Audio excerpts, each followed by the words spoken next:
I wanted to talk to you a lot about it kind of links into society in the way society is going with the way technology is offering us it has offered us platforms and it is going to continue to offer us platforms in the future where we heard a lot about metaverse. I'll say, was it a year ago, maybe 2 years? Yeah, it's been a Yeah. buzzword for probably a couple of years now. But When it did kind Meta of when did dropped when did off. Facebook rename themselves to Meta? Because that was like the Yeah, height of it all, and that that was the kind of ruined peak. it. Yeah. Yeah.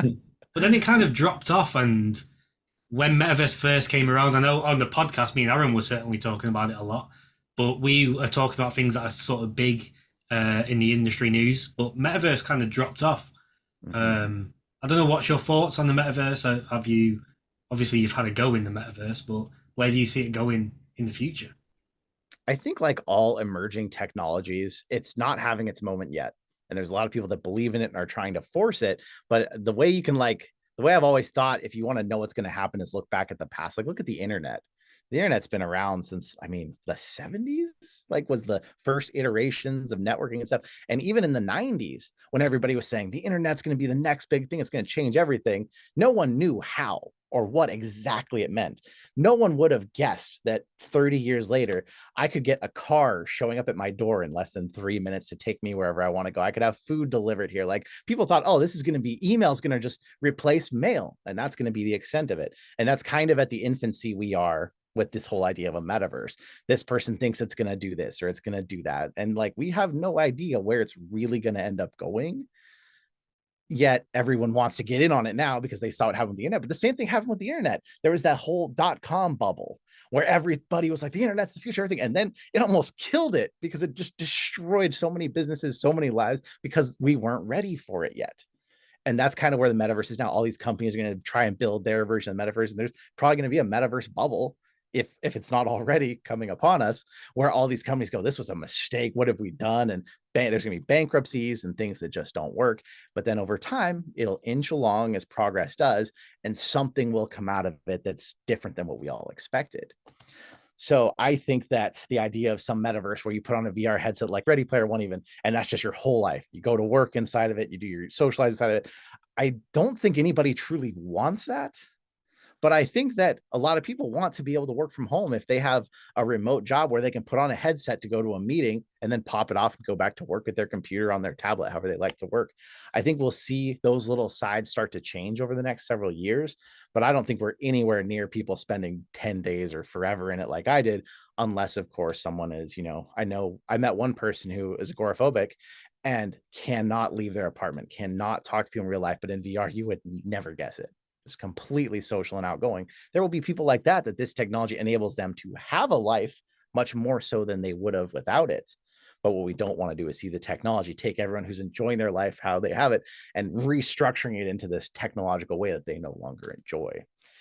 So it's a tough one because the word metaverse means something different to everybody.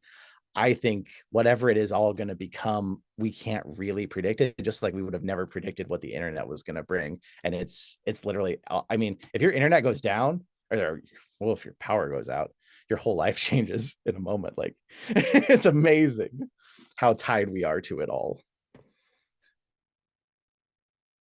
With Metaverse, obviously, you've used the, which I think is quite a big reason why people should switch over.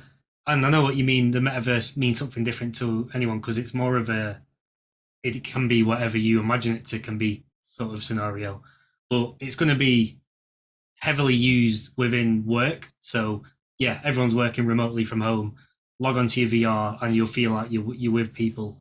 And then you look at what people do when they're outside of work. They go out and be social. They might go to a bar. They might go and play mini golf. They might go to the cinemas, or they might play games, which is obviously already there with VR. So it seems like all the bits are there because if you've done a long day's work and yeah, you want to go out and sort of relax a little bit, but you can't actually be bothered going out, it's more convenient just to, instead of taking your headset off, leave it on, tell your friends to log in at a bar type, um, I don't know, virtual space, and then just be social with them on there for an hour or 2 hours.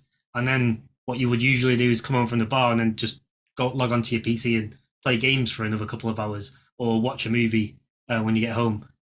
Everything's already there where you don't necessarily need to actually take the goggles off. So when you say the metaverse is whatever anyone wants it to be, for me personally, I think it's just that it's all there. And the way I see society and just a world evolving is more businesses are looking for more convenience for their consumers.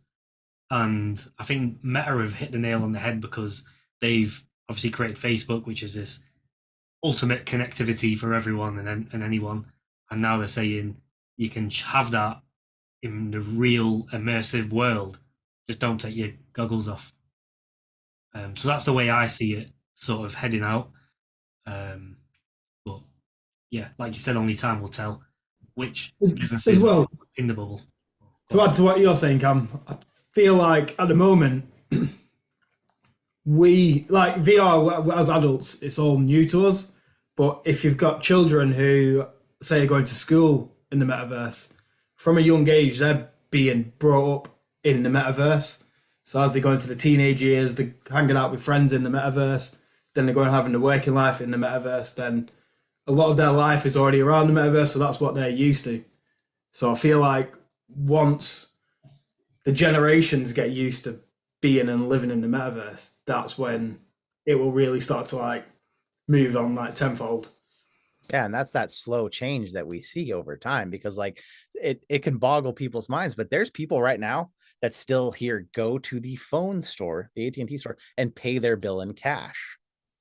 Like those are the generations that would have to essentially age out before we're even at fully the internet digital age. Like we're there right now because most of us do everything online, but there is a whole group of people that don't even touch it. People are so afraid of the internet or barely delve into it. And then eventually we may be those people when metaverse kind of finds what it actually means. We may be those people that we grew up with it and we do a lot of it, but there could be the kids, like you said, who have been so ingrained in it that to them it would be weird to get on their phone to pay a bill. They keep their headset on to go pay their bills. Like there's kids now that don't want to type on a physical keyboard. They're much faster on their phones. And to a lot of us, that's mind boggling. It's like, if I need to do real work on a PC, I need a mouse and a keyboard. And they're like, no, I edit videos on my phone. It's way easier. I'm just like, like, wow, I'm feeling old all of a sudden, hearing that people want to use their phone for this stuff. And it may get to that point with, it won't be a VR headset or an AR headset. We'll probably be the point where it's just glasses that you can see through, but you tap the side and it takes over your entire vision.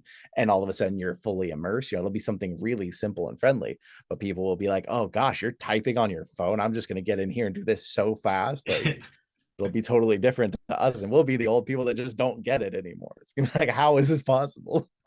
Yeah, that's definitely on its way. Or like you said at the beginning, contact lenses are there, so it could just be a point of waking up in the morning and putting your contact lens on, and then I don't know, maybe you've got Elon Musk's Neuralink in, so you can just tell your Yeah, what you want up in your mind. yeah, we'll be the old ones putting our glasses on, and everybody else has a thing on the back of their head where they just imagine the food they want and it shows up at their door 10 seconds later. It could be totally different.